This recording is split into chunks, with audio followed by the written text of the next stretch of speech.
皆さん、こんにちは。グレイスカウンセリング心理カウンセラーの金尾美穂です。いかがお過ごしでしたか？皆さんは人を褒めることは得意でしょうか？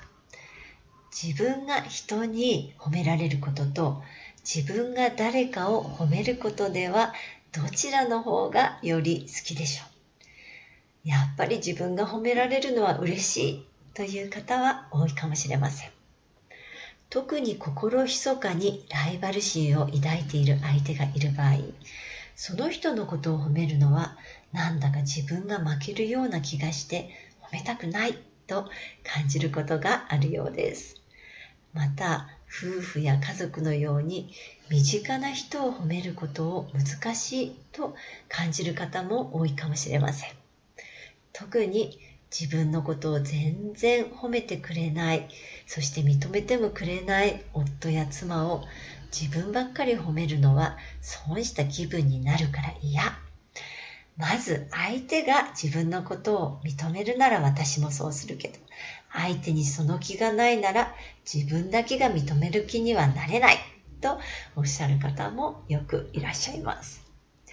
何はともあれ、人に認められるということは誰でも嬉しいですよね。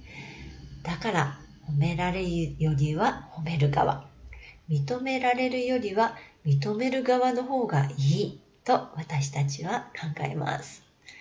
でも実は人に認められることよりも自分が人を認める側に回った方がいいんです。なぜでしょう？それはあなたが相手を認める立場の時、主導権はあなたにあるからなんです。相手をどのくらい褒めるか、いつ認めるかはすべてあなたの手の中に委ねられています。それに対して自分が人に認めてもらおうとする立場は受け身だから弱いんです。すごく頑張った時ですら、それが本当に認めてもらえるかどうかは相手の胸三寸ですよね。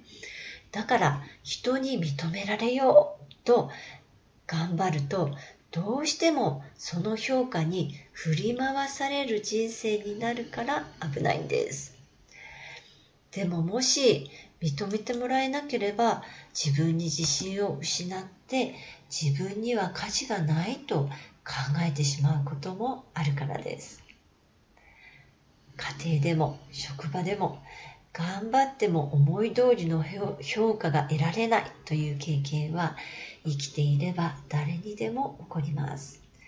だから人に認められようと頑張ることは確かにいいこともあるけれど、諸刃の剣ということなんです。それは自分の価値が周りの人の判断に依存する状態を作り出すからです。それでも私たちはやっぱり人に認められたら嬉しいって思いますよね。そういう意味では完全に人の評価から自由になることは難しいことなのかもしれません。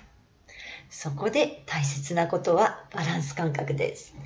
たとえ周りに評価されなくても、それに振り回されない自分でいるということなんです。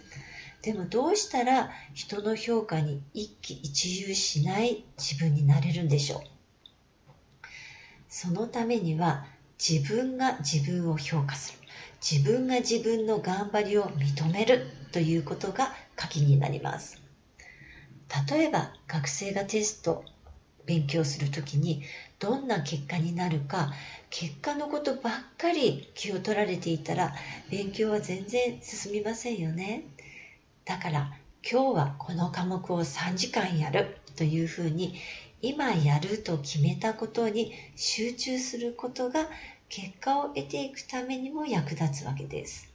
それと同じように人に認められたいなと思うときも、まず今自分がやるべきことに集中して、そしてそのやった頑張りを自分が評価して認めるということが振り回されない自分になる秘訣です。評価というのは誰かが将来決めるものですよね。だから将来の話は一旦横に置いて、今現在に集中する。そのことでバランス感覚を保てるんです。野球のイチローさんが現役だった頃、こんなインタビューがありました。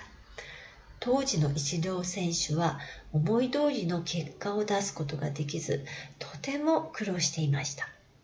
引退などの噂が囁かれる中、そのインタビュアーはイチロー選手にこう切り出しました。今後は今までと違う練習メニューに切り替えるつもりですか？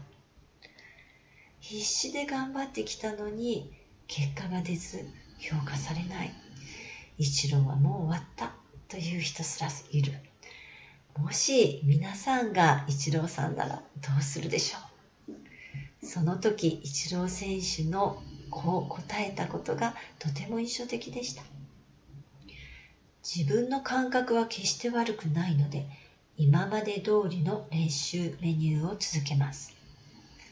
そしてその結果、歴史に残る偉業を成し遂げることができたんです。その時その時の今の自分に集中して最善を尽くせば、たとえ思い通りの評価が得られない時でも、自分なりにはやったと自分が評価をして満足感を得ることができます。頑張ってきた自分をきちんと評価していれば、周りの評価に振り回されない自由でいることができるんです。さあ、今日の話、皆さんはどう思いましたか？悩みはあなたとあなたの家族がもっともっと幸せになるための贈り物。大丈夫。あなたにもできます。では。